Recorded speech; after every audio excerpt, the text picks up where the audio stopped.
우리에게 주시는 하나님의 말씀은 사도행전 18장 1절부터 28절 끝절까지입니다. 18장 전체를 교독하겠습니다.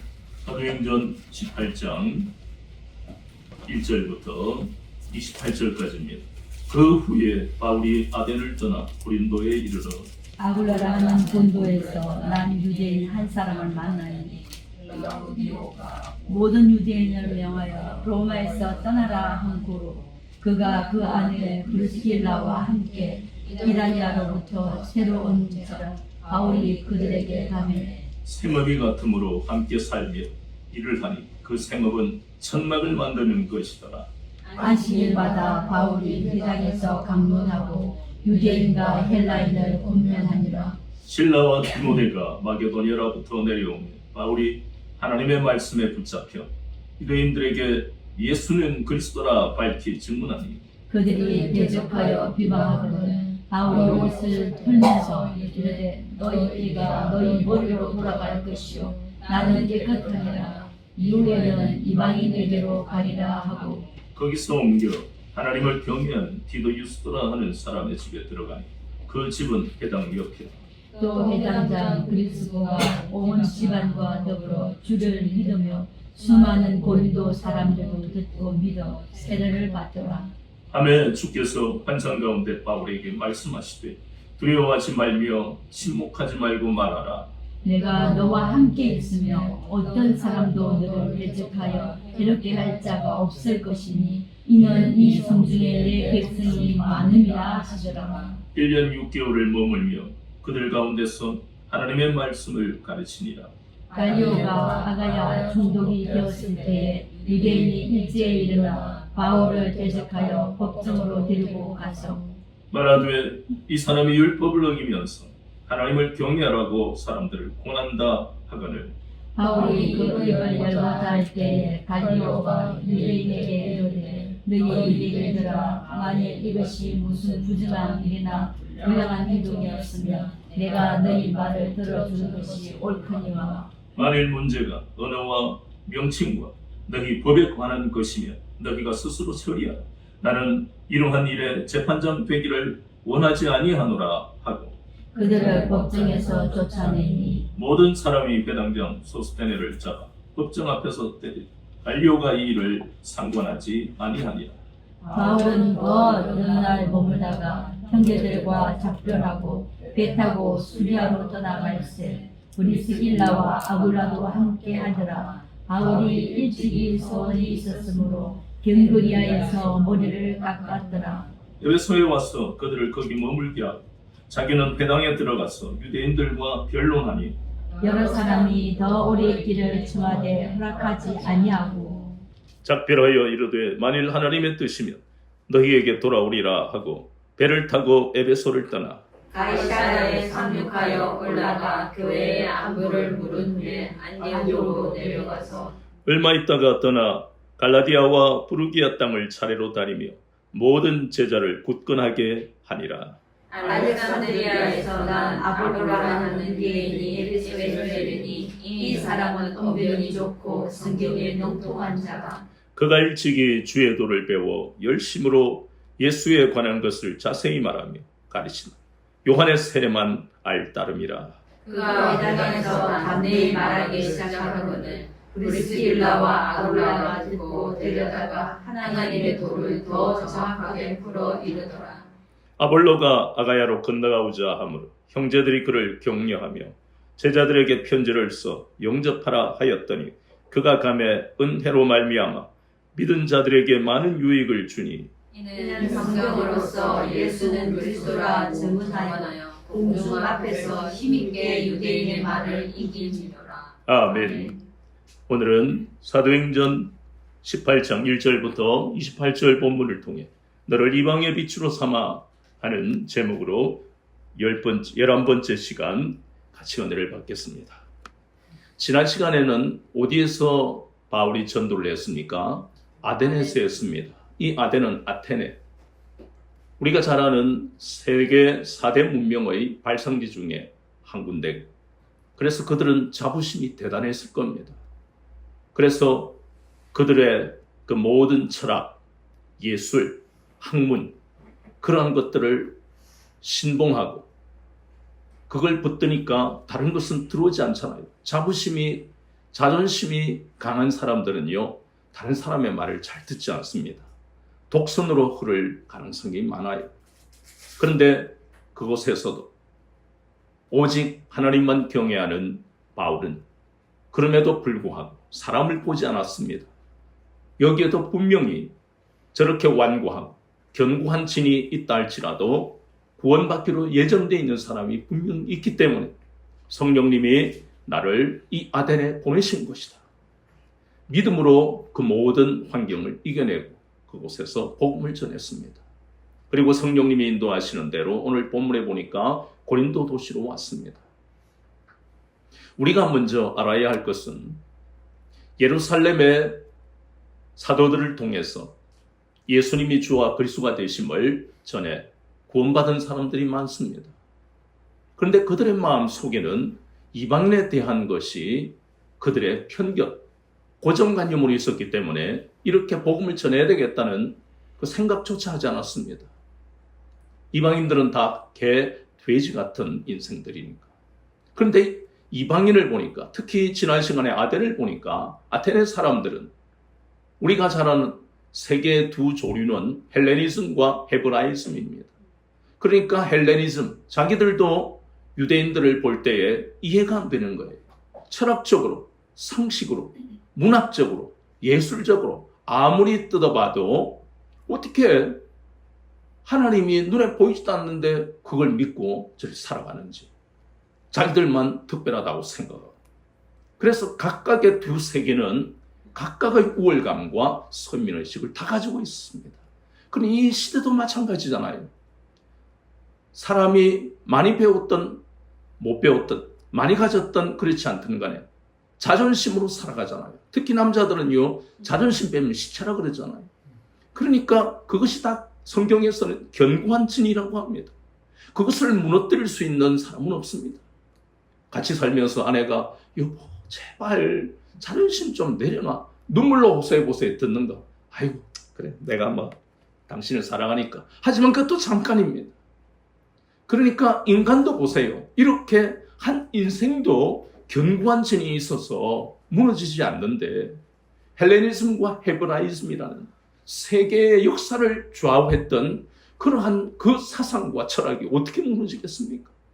그러니까 그렇게 보면 바울이나 실라 혹은 디모데, 바나바 이런 이방에 보낸 그 사도와 선지자들은 어째 보면 바위에다가 계란을 던지는 격입니다. 그런데도 그들은 포기하지 않고 이 기독교의 역사를 써내려갔잖아요. 우리는 단순히 지금 성경 공부를 하는 것이 아닙니다. 우리가 살고 있는 이 현실도 어쩌면은 예수님을 믿고 살아가는 것도 계란을 바위에 던지는 것과 똑같을지도 모릅니다. 우리보다 얼마나 뛰어난 사람이 많고 좋은 환경에 살아가는 사람, 그 속에서 그 틈바구니에서 우리는 경쟁하듯이 살아가잖아요. 그러나 분명한 것은 사도행전을 통해서 주님이 우리에게 알게 하시는 것은 바위에 계란을 던지는 것 같은 이 사람들을 통해 하나님이 일하신다는 것. 그들은 현실을 볼 수 있는 눈이 없었습니까? 다 시각장애인이에요? 아닙니다. 다 보는 거예요. 자기들보다 더 거대한 세계, 감당할 수 없는 어려움, 다 보이는 거예요. 보이는데 그걸 무시합니까? 아닙니다. 그 속에서라도 나를 부르신 그 주님이 내 발걸음을 복된 길로, 생명의 길로, 생명의 역사로 인도하실 걸 믿었기 때문에 그들은 그 어려움 속에서도 소망을 잃지 않았다는 것입니다. 믿음을 잃지 않았다는 것입니다.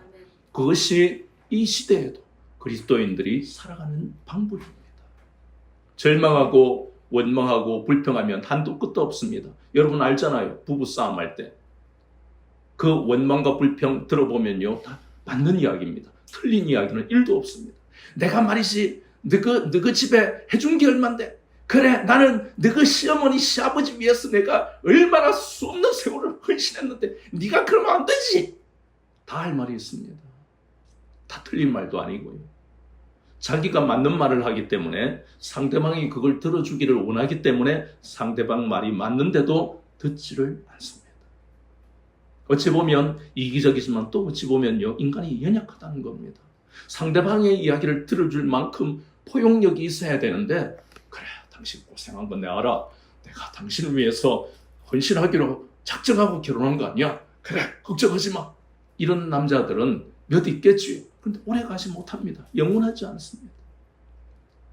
그래서 가장 중요한 것은 이 모든 세상을 포용하고, 아니 그렇게까지는 할 필요 없고, 내 사랑하는 아내와 남편, 내 자녀만큼 포용할 수 있는 그 마음조차도 우리에게는 없습니다. 그런 시대를 살아갑니다. 그래서 우리는 사도행전에 나오는 바울과 이 복음 전도자들이, 그들의 발걸음이 우리에게 중요한 것은 그들이 가는 곳마다 자신의 능력과 의지와 자신의 어떤 가치관으로 살아가는 모습은 단 하나도 보이지 않습니다. 오직 성령님이, 오직 주님이 어떤 때는 말씀을 통해 바울아 걱정하지 마라. 내가 로마에까지 가서 복음을 전하게 될 것이다. 그러면 로마에까지 가게 되면 지금의 현실에서 결코 죽지 않고 고통을 겪어도 또 건지신다는 거잖아요. 그러니까 그 말씀이 그들에게 확신을 주고 소망을 줬다는 겁니다. 우리도 그렇게 살아가면 된다는 것입니다. 이 성경은 공부하기 위해서 배우는 게 아니라 내 영혼을 살리기 위해서 우리가 듣고 배우는 것이에요. 그렇다면 이제 바울이 아덴에서 고린도로 왔는데 이곳에서는 또 어떤 일이 일어날까? 우리의 삶이 그렇잖아요. 새로운 직장에 가고 새로운 사람을 만나면 이 사람은 이 환경은 어떨까? 염려가 되고 고민이 되고 어떻게 내가 대처해 나가야 되지? 그것처럼 바울도 성령님이 인도하시는 발걸음을 가지만 이 고린도에서 어떻게 해야 될지 많은 생각이 있을 겁니다. 이 고린도는 쉽게 말해 상세하게 우리가 보면 이곳은 그리스라는 나라 본토와 펠로폰네소스라는 반도를 연결하는 항구 도시입니다. 항구 도시는 이 무역, 상업, 교통 이런 것의 요지이기 때문에 동서양을 만나는 곳이잖아요. 그래서 아주 이 고린도는 풍요로워요. 물질은 부족함이 없이 넘치니까. 그런데 풍요로운 것까지 있으면 얼마나 좋아요. 인생도 그렇잖아요. 차고 넘치면 감사하고 살면 되는데 거기서부터 문제가 발생하는 겁니다. 풍요로우니까 이 고린도에는 사치와 향락과 음란이 넘치는 거예요. 그리고 하나님을 섬기지 않으니까 그들의 사치와 향락과 음란은 우상숭배로 모든 것이 다 귀결되잖아요. 그 당시 고린도는 아프로디테라는 그 여신을 섬겼는데, 그래서 그들이 받은 그 모든 얻은 소득을 전부 그 우상에 갖다 바치고 거기서 끝나는 게 아닙니다. 여신을 섬기는데 그곳에는 여사제들이 있었는데 거의 한 1000명 정도가 있었어요. 말만 여사제지 그들은 창녀들이에요. 그러니까 제사를 드리고 난 다음에는 음란한 짓거리만 하는 거예요. 그런데 아무렇지도 않은 거예요. 고린도전서 5장 1절에 보면 음행이 있더라. 그건 고린도 교회의 성도들이, 고린도 도시가 얼마나 음란한지, 예수님을 믿고 구원받았는데도 그 음행의 문제가 고린도 교회 내에 아무렇지도 않게 그 습관대로 살아갈 정도로 심각한 문제가, 그 모든 문제가 우상숭배로부터 비롯되는 겁니다. 권력과 물질을 우상숭배한, 우리가 불교를 안 믿고 다른 종교를 안 믿으면 우상숭배 안 하는 거로 생각하는 건 착각입니다. 그런 종교 외에 내가 하나님만큼 아니면 그 이상 사랑하는 게 있으면 그게 우상이에요. 그 우상숭배로. 그래서 이 고린도가 타락한 도시였다 하는 겁니다. 그런데 바울의 입장에서는 그만큼 이 고린도가 견고한 도시, 견고한 신이기 때문에 복음 전하기가 너무 어려웠다는 겁니다. 여기 있는 고린도 도시는 너무너무 풍요롭잖아요. 그런데 반대로 이 바울은 돈이 없어요. 자기가 무슨 통장에 돈을 꽂고 다니는 것도 아니고 늘 배 타고 혹은 융도로 가고 먹고 자고, 자려면 길거리에서 잘 수 있습니까? 영원에도 들어가야 되고 먹어야 되고 아프면 약을 먹어야 되고 이 모든 것이 물질이 필요한데 물질이 항상 없는 거예요. 그런데 이 고린도는 풍요롭고 부자들만 있고 얼마나 자괴감이 느껴지고 여러 가지 고민이 되겠어요. 거기다가 전도는 안 되지. 그 현실을 고린도전서 2장 3절에는 이렇게 말씀합니다. 한번 찾아볼까요? 고린도전서 2장 3절, 우리가 잘 아는 말씀입니다. 내가 너희 가운데 거할 때 약하고 두려워하고 심히 떨었노라. 고린도전서 2장 3절의 고백을 우리가 할 수 있는 것이 이해가 되는데 사도 바울이 이런 고백을 했다는 게 때때로 신앙생활 처음 할 때는 믿기지가 않는 거예요.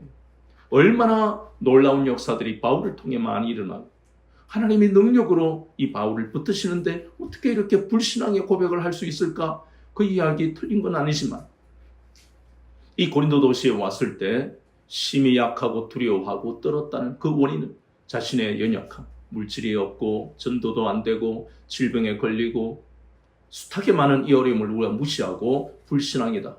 이렇게 결론을 내리는 것은 쉽지만 그만큼 우리의 삶도 때때로 돌아보면 불신앙 아닐 때가 어디 있습니까? 솔직히 말해서. 하나님이 주신 놀라운 역사들을 저나 여러분은 매일 감사하며 삽니까? 그렇게 주셔도 또 어려움이 생기면 어제 감사한 거는 끝나고 오늘 또 새로 불평하는 게 우리 인생 아닙니까? 이렇게 주님을 위해서 살아가는 바울도 어려움을 만나면 이렇게 힘든데 우리가 매일 주님을 위해 살아갑니까? 때때로 나 자신을 위해 살아갈 때가 얼마나 많아요. 그런데 이 심히 두렵고 약하고 두려워하고 떨었다는 이 고백은 고린도 도시라는 이곳에서 오직 한 가지 때문에 그렇습니다. 복음을 전하기가 너무 어려워서 그 현실에 대해서 약하고 두려워하고 떨었다는 겁니다. 이것은 바로 우리의 삶과 똑같습니다.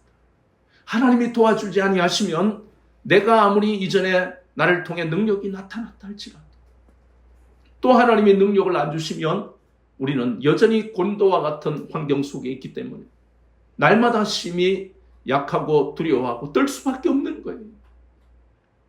그런데 바울의 마음을 아시고 주님이 도우셨어요.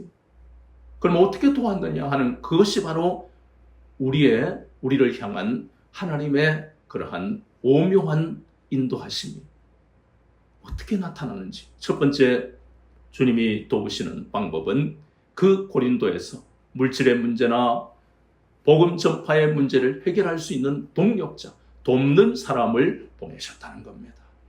그 사람들이 바로 본문에 나온 아굴라와 브리스길라입니다. 이들에 대해서는 로마서 16장 3절과 4절이 정확하게 말씀합니다. 이 사람들이 도대체 누구냐? 이 사람들은 바울에게 복음을 듣고 예수 믿은 사람이 아니에요. 그렇다면 누구에게 믿었을까? 그건 우리가 거슬러 가면 되잖아요. 사도행전에 보니까 교회가 핍박을 받을 때 거기에 있는 유대 그리스도인들이 흩어졌지요. 흩어져서 그들이 저 이방 땅으로 안디옥이라든가 구브로나 또 로마까지도 이렇게 흩어진 디아스포라한 유대 그리스도인들을 통해서 이 아굴라와 브리스길라가 예수님을 만난 겁니다. 얼마나 놀라워요.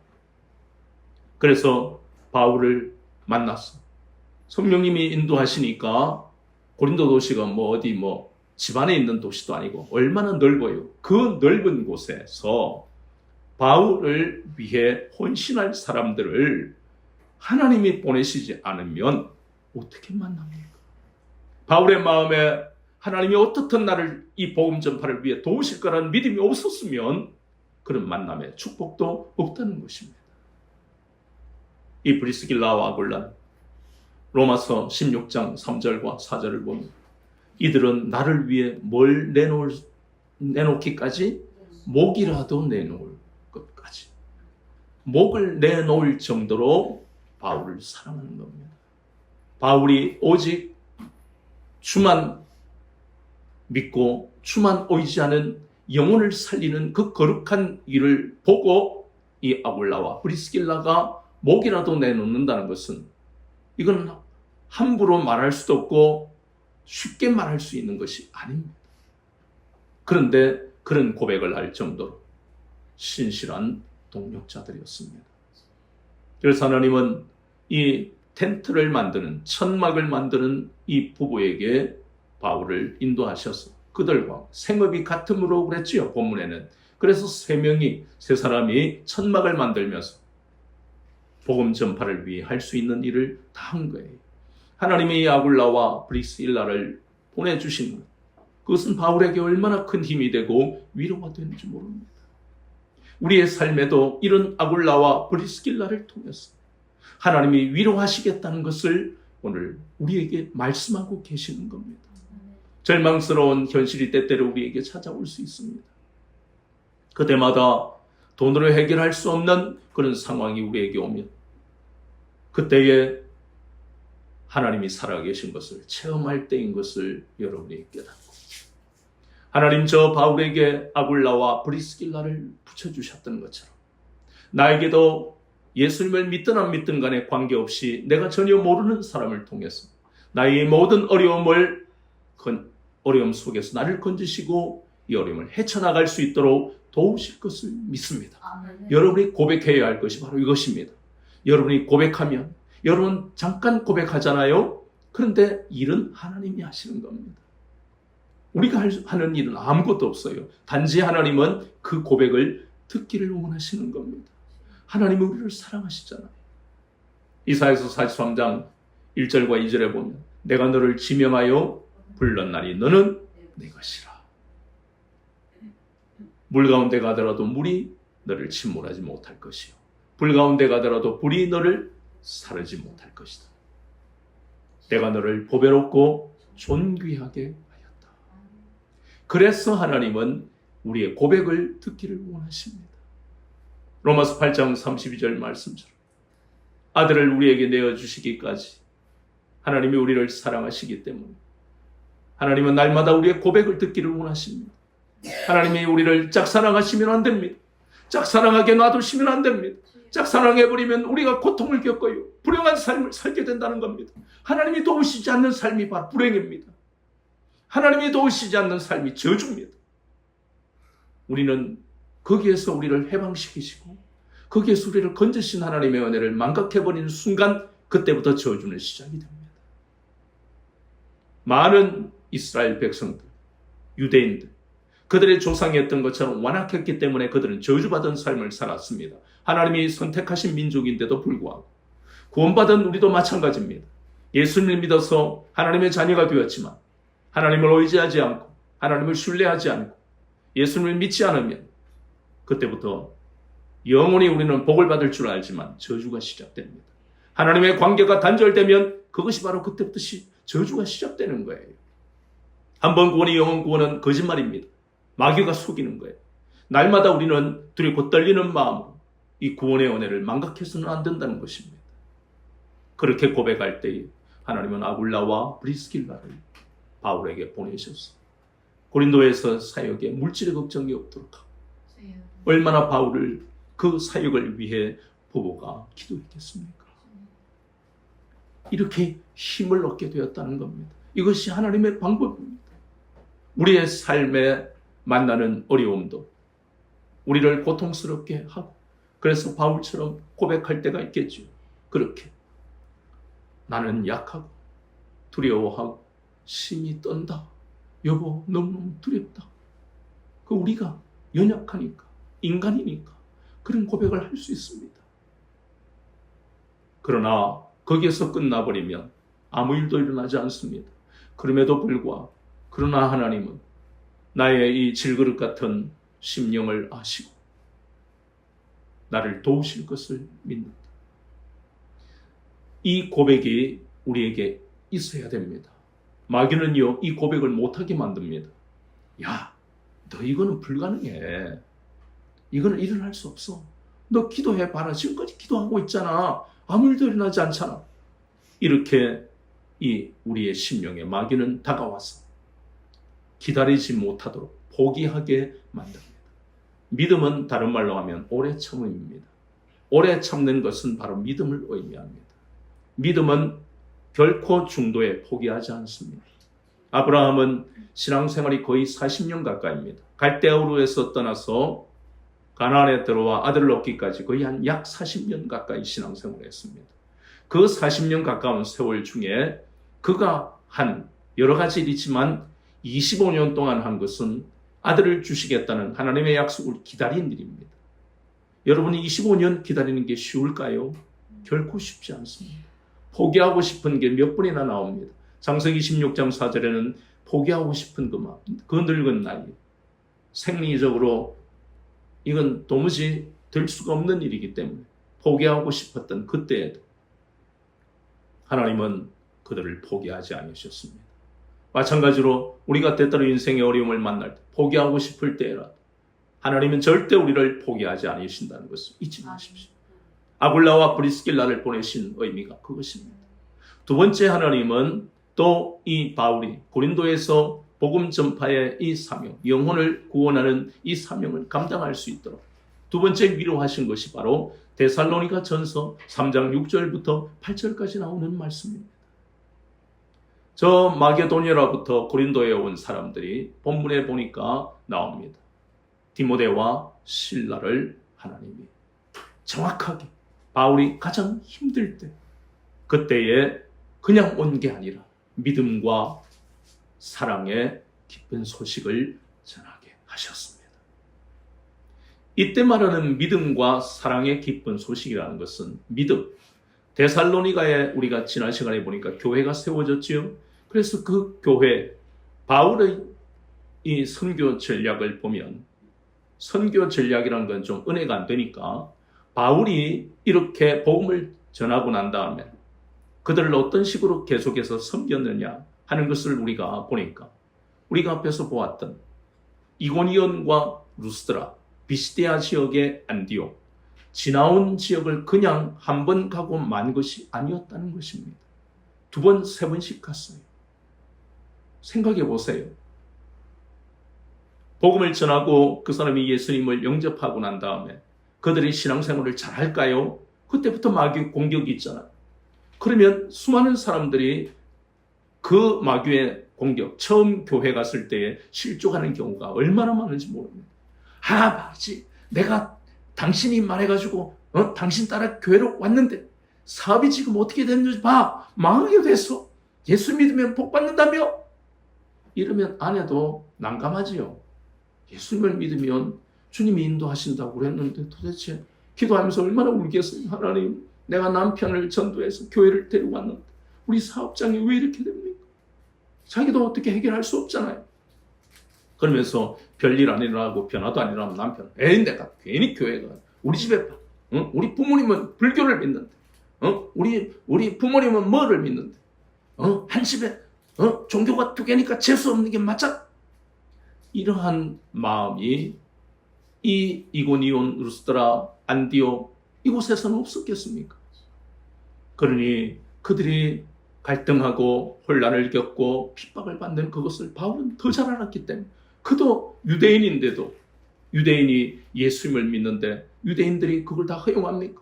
대적들이 얼마나 쫓아다니면서 바울을 넘어뜨리려고 하는데 그러니 그 심정을 너무 잘 아니까 두 번, 세 번씩 가면서 그들의 믿음을 굳게 했습니다. 형제여, 지금은 고통스럽지만 반드시 주님이 건지신 것을 굳게 믿고 입술로 고백하세요. 어려움이 오고 대적이 오면 예수님의 이름으로 물리치세요. 얼마나 그러한 것들을 기도하고 가르치고 또 굳게 하고 그것이 바로 그 결과 데살로니가 교회의 성도들의 믿음이 엄청나게 자랐다. 그것이 바로 믿음의 기쁜 소식입니다. 디모데와 실라가 와서 사도 바울 사도여, 저 데살로니가에 있는 성도들의 믿음이 너무너무 자랐습니다. 그들에게 이런 일이 있고 저런 일이 있었는데 눈물 흘릴 너무너무 많은 고통스러운 일이 있었지만 그들이 예수님의 이름으로 대적하고 예수님이 고난받은 것을 생각하며 자신도 고난받는 것을 마땅히 여기고 지금까지 믿음을 지키고 있습니다. 그 이야기를 들었을 때 바울이 얼마나 위로가 됐겠습니까? 내가 이렇게 고통스럽지만 내가 지나온 발걸음을 그 발자취에서 주님이 일하신 것을 들을 때 얼마나 감격이 되고 위로가 됐겠습니까? 요즘 더우니까 저는 한 번씩 그 올림픽 경기를 보면서 좀 쉽니다. 여러분도 아마 그러지요. 이렇게 컴퓨터를 켜면 막 기쁜 소식이 들리잖아요. 와, 양궁의 단체전도 여자도 혼성도 거기다가 기대 안 했던 맨 처음에 사브르라는 펜싱 이게 그리 중요하다고 그런 잘 규칙도 모르겠던데 어쨌든 그 오성욱인지 키도 크고요 인물도 좋고 이러니까 막 펜싱하면 프랑스가 본구장 아닙니까? 그런데 막 그들 이기고 이렇게 거기다가 매너도 좋더만 상대편이 넘어졌으니까 다 손잡아. 이야, 여자들이 최고로 인기 짱으로 생각하는 남자가 바로 이 매너입니다. 얼굴 잘생기는 데다가 매너까지 좋으면 얼마나 인기가 많겠습니까? 어쨌든 거기다가 양궁, 또 기도도 안 했던 사격, 그 25m 그 권총을 쏘는데 와, 강심장이더만요. 동점됐는데 마지막 결승전에 동점됐다 또 5발을 쏘는데, 그것이 때때로 더위를 먹은 대한민국 국민들에게 위로가 되지 않겠습니까? 그 간 선수 200명도 채 안 되는 140명밖에 안 되는 최소로 보냈고, 오죽하면 옆에 어떤 나라는 한국의 침몰이고 어쩌고 그렇게까지 이야기하지만 이 초기에 벌써 5개, 6개, 지금 8개인지 그러니 그것만 해도 이 더운 여름에 위로가 되는데, 주님을 위해서 평생을 살겠다고 모든 좋은 것을 다 버리고 배설물로 여기고 어려움 속에서도 한 영혼을 위해 달려가는 이 사람들을 어떻게 주님이 위로하지 않겠습니까? 나 자신을 위해 살아도 주님이 위로하시는데, 다른 사람을 위해서 살아가는 이 거룩한 삶을 사는 이 사람들을 주님이 놔두시겠느냐 말입니다. 그래서 아굴라와 브리스길라를 통해서, 그리고 믿음과 사랑의 기쁜 소식을 통해 이 바울을 위로하시는 겁니다. 사랑의 기쁜 소식은 바로 바울이 복음 전도를 위해 필요한 물질을 데살로니가 교회 성도들이 모아서 가져왔더라. 목회와 이 인생을 살리는 이 사역에 물질은 너무너무 필요한 거예요. 물질이 없으면 하는 일들이 막힐 수밖에 없는 거예요. 바울이 무슨 개인적으로 재산을 축적한 것도 아니고 오직 주님을 위해서, 바나바도 우리가 보다시피 자기가 가진 집과 땅을 다 팔아서 사도들의 발 앞에 내놓고, 물질이 깨끗하면요 하나님이 기뻐하시는 거예요. 주님을 위해서 물질을 내놓고, 데살로니가 교회 성도들도 바울을 위해서, 바울이 가서 이 교회를 개척했잖아요. 그래서 그 거룩한 일을 하는 게 얼마나 힘들다는 것을 신앙생활을 해보니까 아는 거예요.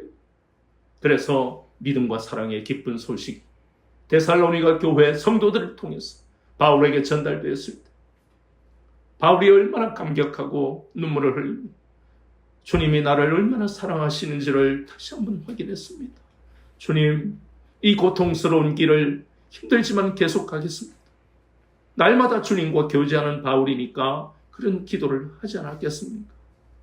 가는 곳마다 교회만 세워놓고 간 것이 아니라 바울은 항상 다시 가서 믿음을 굳게 할 뿐만 아니라 중보기도를 쉬지 않고 했을 거예요.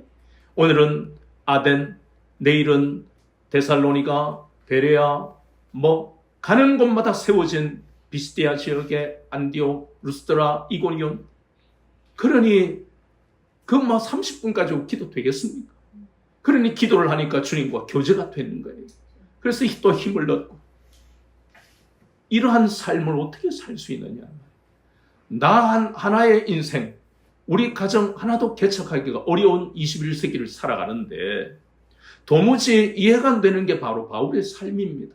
남을 위해서 가진 것도 없는, 어떤 어려움을 만날지도 모르고, 에베소서에 보면은 맹수를 만난다고 합니다. 맹수의 의미가 뭐냐? 짐승이, 이 짐승이라는 것은 창세기에 보면 그 요셉의 형들이 요셉을 팔아버리는 그 짐승이잖아요. 아버지한테 가서 짐승들이 요셉을 죽였습니다. 그 짐승이 자신들이잖아요. 하나님이 없는 인생이 바로 짐승입니다. 바울이 가는 곳에 만나는 사람들이 전부 짐승이에요. 그 삶을 어떻게 살아갑니까? 우리는 때때로 마음이 연약해서 직장생활하며 직장 상사나 선임이 뭐라 하면 그 말 한마디에도 마음이 상하는 게 우리인데, 이 바울이 가는 곳에 짐승은 말 한마디 가지고 그냥 조롱하는 정도가 아니잖아요. 감옥에 가두고 때리고 쫓아내고 죽이기까지 하는 짐승들입니다. 그런데 어떻게 이 사역을 감당할 수 있었을까? 그것은 바로 우리가 예수님을 믿고 어려움을 만날 때 어떻게 우리가 헤쳐나갈까 하는 그 고민하고 똑같은데, 바울을 통해 주님은 방법을 가르쳐 주십니다. 바울이 어째서 이길 수 있었을까? 그것은 바로 시편 31편 5절과 15절 말씀을 먼저 한번 보자는 겁니다. 시편 31편 5절에 보니까 내가 나의 영을 주의 손에 부탁하나이다. 진리의 하나님 여호와여 나를 속량하셨나이다. 5절 말씀과 15절에 보니까 나의 앞날이 주의 손에 있사오니. 그러니까 바울이 이러한 현실을 이길 수 있었던 방법이 바로 이것이다. 자신의 영혼과 자신의 미래를 주님께 맡겨버린 것입니다. 아멘. 이것은 세상으로 보면 세상 사람들은 뭐라 그럽니까? 도박이다 생각해서. 그러나 그 도박이 아닙니다. 우리의 영혼 육을 창조하신 그 하나님 앞에 모든 것을 맡기는 게 정상이잖아요. 그리고 또 그가 이 현실을 이길 수 있었던 방법은 말씀과 성령의 인도를 받았다는 겁니다. 자신의 의지와 자신의 판단으로 이런 모든 일을 하지 않았습니다. 우리의 삶에 가는 길이 고통스럽고 힘든 일을 만날 때마다 이 말씀으로 위로받고 그리고 성령님의 인도를 받아서 이길 수 있고 절대로 잘못된 인생을 살지 않게 하시는 것을 확신할 수 있는 방법은 내 의지와 과거의 경험이 아니라 말씀과 성령의 인도를 받아야만 우리는 확신하고 소망을 가지고 살 수 있습니다. 아멘. 오늘 바울이 걸었던 이 길을 우리는 보면서 우리의 삶에 가는 길도 험하고 좁을지 몰라도 이렇게 하나님은 그때마다 필요한 사람, 돕는 자를 보내셔서 우리를 위로하시고 그리고 또 우리에게 필요한 모든 것들, 믿음과 사랑의 기쁜 소식으로 우리를 위로하셔서 이 길을 가게 하실 것을 아멘. 확신하시고 소망을 가지시기를 주 예수 그리스도의 이름으로 축원합니다.